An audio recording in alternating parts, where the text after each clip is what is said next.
Hello, everyone. I'm just going to give this a moment to make sure. Hello, everyone, and welcome. My name is Kathleen Joan. Welcome to my presentation for Feminine Frequency Festival. So honored to be here. I am a priestess of Brigid. Brigid is both an ancient Celtic goddess and a Christian saint. And I myself am a former Catholic school religion teacher who found the goddess. So my work now is I help women from Christian backgrounds remember our own deep sacredness and worth by encountering goddess as she, the Divine Mother, the sacred feminine. My presentation today is called Brigid, Goddess of the Threshold, Connecting the Divine Feminine and Christianity. And I'm going to talk a little bit about how we can put these together, right? Christianity and the divine feminine, and why that's important, particularly for women who have Christian roots to encounter goddess as she, and how Brigid provides a model for us to do that. And then I'm actually going to channel Goddess Brigid live on this presentation. I have no idea what she's going to say, but she knows that she's speaking to the Feminine Frequency Festival, so that is going to probably be a treat for us as she comes through. So, why do women from Christian backgrounds need the goddess? So, I'd like to start actually with this, with just a thought experiment.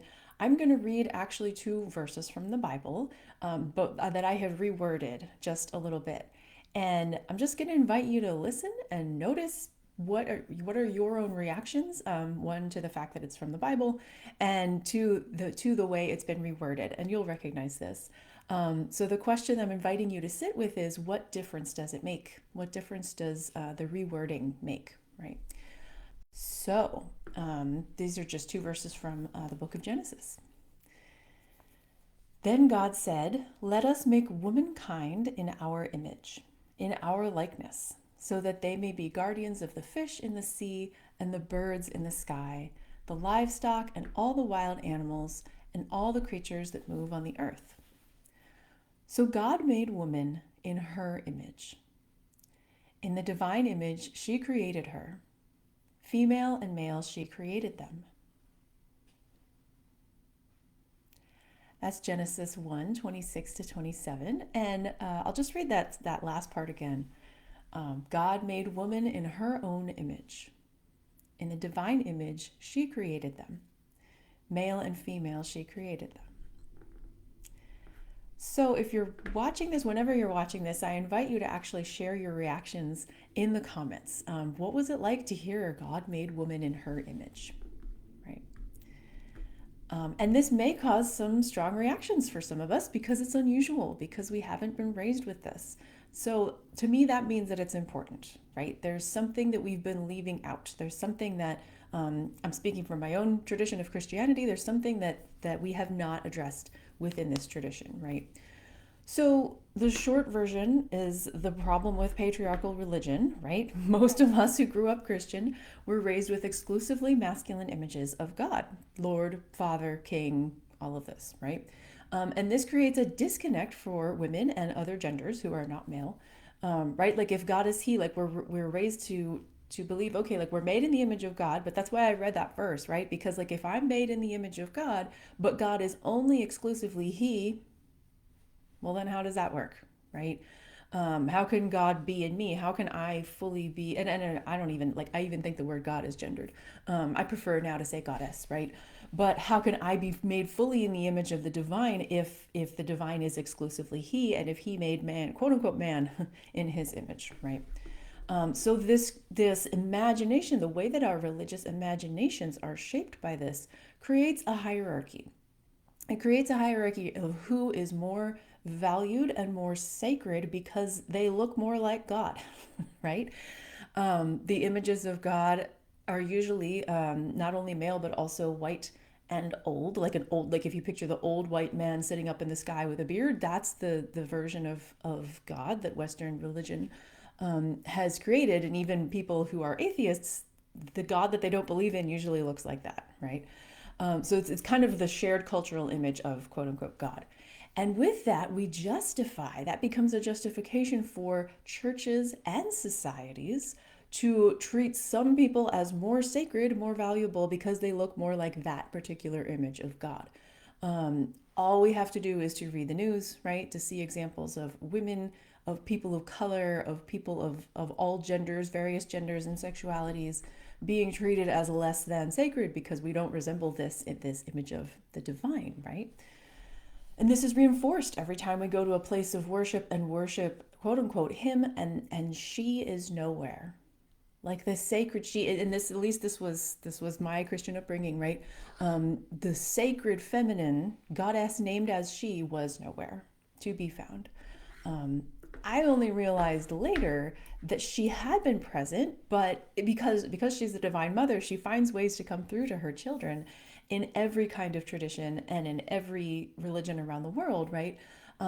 But we have, within Christianity, we have to look for her because we're usually not taught to recognize her. So when I did find the divine feminine for me, that was life changing. Suddenly, it meant that I could see and love and value myself as reflected in her image. And again, it turns out that there are feminine names and faces for the divine within Christianity. We have Mother Mary, who's probably been the most present, the most obvious face of the divine feminine, certainly for me as being raised Catholic. She's a feminine face. She's a mother who people can pray to, right? Because people need a divine mother. Mary Magdalene is there, right? Sophia is there. Sophia is a feminine name for divine wisdom that is found actually in the Bible. But I didn't know any of this until I went and got a master's degree in Catholic theology, right? Like I had to find all of this out, that my tradition does in fact contain feminine images of the sacred. So for me, when I started letting go of this patriarchal idol, really, of an all male God and relating to the divine feminine, the results for me were life changing. First of all, it helped me let go of my good girl complex, right? Releasing fear of the judgment of the religion, the religious hierarchy, if you will. I got to have more trust in my own sacredness and my value. I started speaking up more, speaking in my truth, and I started to look for relationships and communities that honor and value me instead of putting up with those that treat me as less than because I'm a woman. So, and that does not mean for me, and probably for many of you, that does not mean completely walking away from Christianity. Okay. So I still resonate deeply with some aspects of the religion that I was brought up with, and maybe you do as well. But my mission now is to help women from Christian backgrounds come home to ourselves as sacred through the divine feminine while maintaining these connections with Christianity that are meaningful to you, whatever that looks like. Okay. So, all of that to say, I want to tell us a story about Brigid. Brigid is the patroness of my work, and then I'm actually going to channel a message from her. But Brigid, I think, really helps us hold this threshold space between Christianity and the divine feminine for those of us who are looking to bridge that. So Brigid, yeah, she was an ancient Celtic goddess of fire and the sun. Okay, so she's the sun goddess. She brings back the sun after winter and warms up the earth in spring. She's the goddess of spring. And the Druid priestesses, pre-Christianity in Ireland, would tend a sacred flame, a perpetual fire to the goddess Brigid. So when Ireland became Christian, there was actually a historical person named Saint Brigid who founded the first monastery. It was actually a double monastery of both men and women, so that was interesting. And the women, specifically the nuns, brought that sacred fire of the goddess Brigid into their new Catholic convent, and they just kept on tending it, right? So they kept the flame of the sacred feminine burning right there within the new structure, within the new institution, like literally within the new church building, right, that they were living within. And so, like when I heard that story, to me, that this captures, a story captures how we can keep that flame of the sacred feminine alive within us wherever we are, right? What I find in my work is that a lot of women are longing for the divine feminine, but also maybe still connect to some parts of their Christian ancestry or faith or heritage. And you don't have to let any of that go, right? Brigid is goddess. She, in addition to the sun, Brigid is also the goddess of the threshold, that transitional space between winter and spring, right? And Saint Brigid, there's a legend that she was actually born on a threshold, right? So whether or not that's historically true, right? Brigid, as both goddess and saint, holds this safe space for us to be in between, to be kind of both in and out, right? You can be in the church as much as you want to be, and you can be out in the forest in the wild woods with the goddess, right? As much as you want to be, and you can come back in and go back out. And Brigid holds that threshold, knowing that the sacred feminine is there for us in all of that, right? She embraces us in all of those spaces wherever we are. So today, it's my mission to create those some of those sacred spaces in women's circles, right, where Christian rooted women can get to know the divine feminine and allow her to choose you and value you and love you exactly as you are, and to help you step into your leadership from there, right?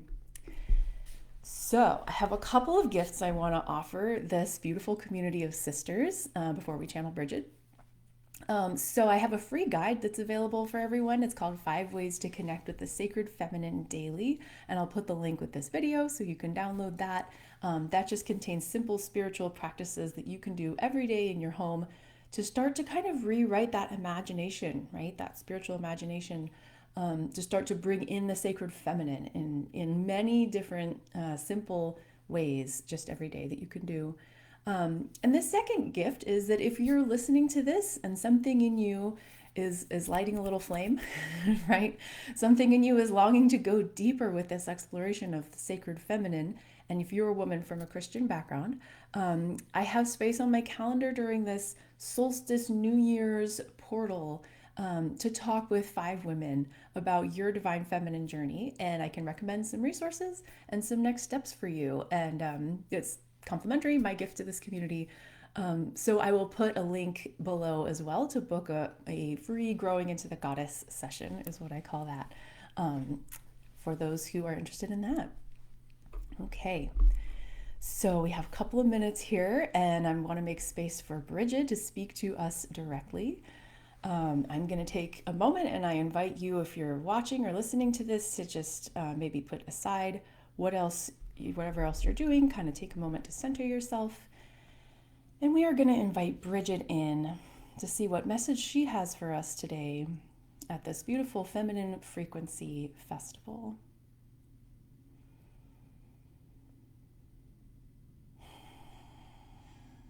So Brigid, we're ready for you.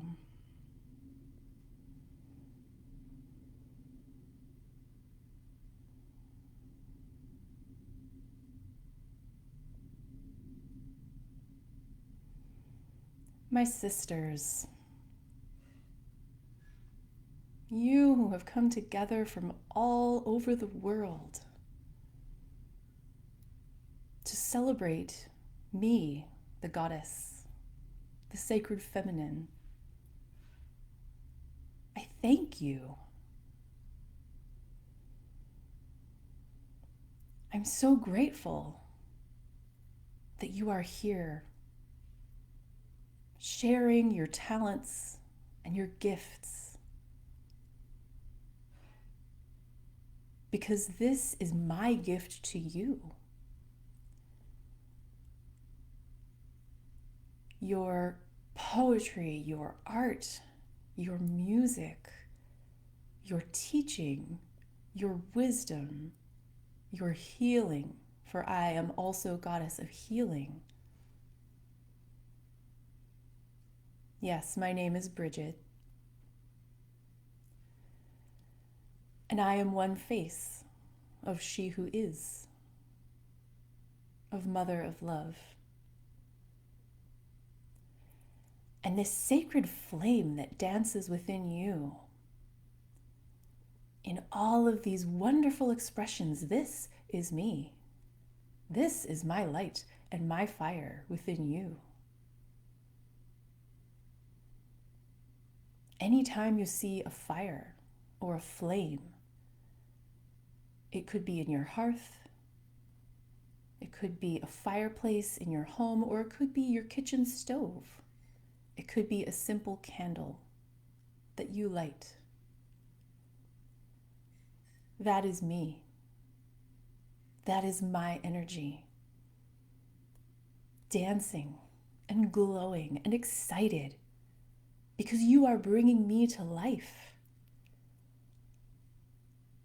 I'm the goddess of fire and the sun. I can't wait for people to express my energy, my life in and through you.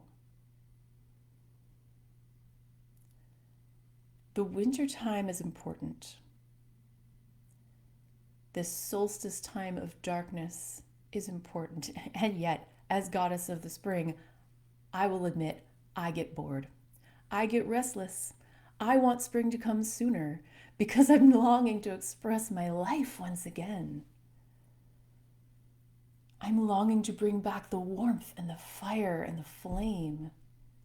And I do that in and through you.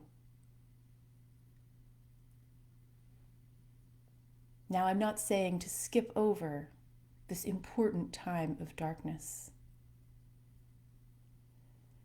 In this time, you are held by my sister,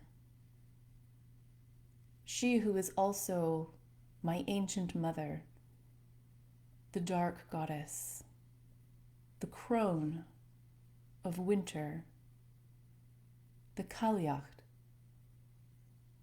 She has many other names. And indeed, she and I are both faces of the great she who is. Yes, allow her to transform you during this time. Allow yourself to be in the darkness, because here seeds are being planted. And that is the crucial first step, so that I, with my sunlight, with my energy, with my fire, with my passion, can alight that fire again in the springtime that will help those seeds grow from within you.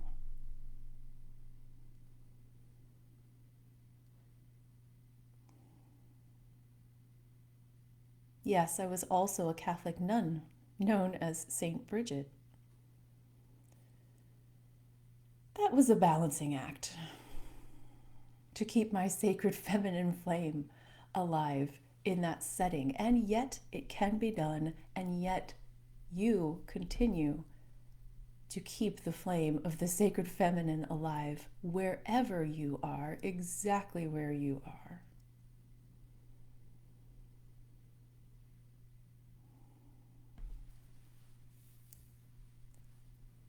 Do not be afraid.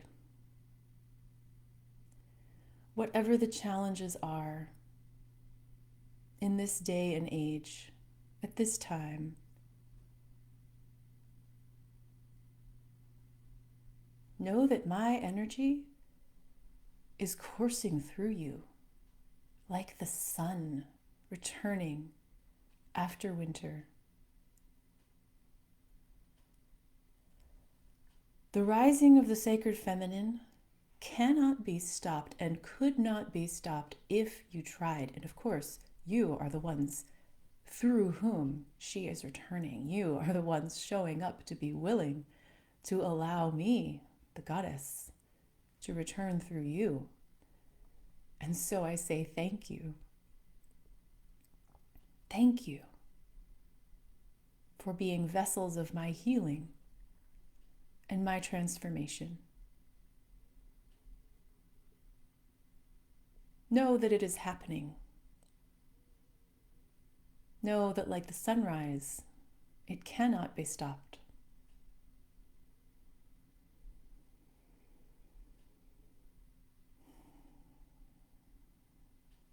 And as much as you can, enjoy the process. Because this is me dancing within you.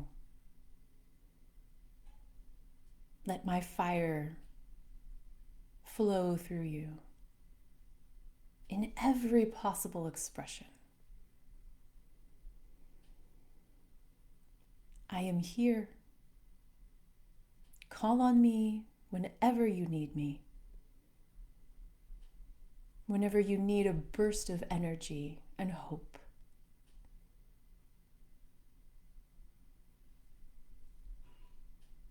Springtime is coming. The divine feminine is on her way. Have fun with it. Bye for now.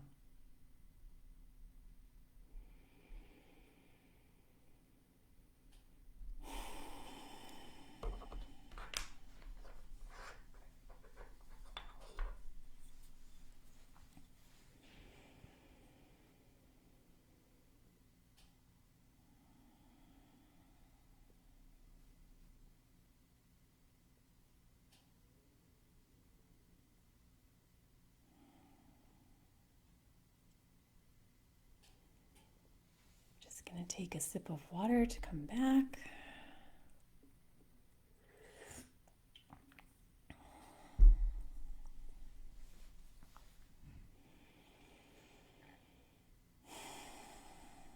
So we've just been in the presence of Goddess Brigid.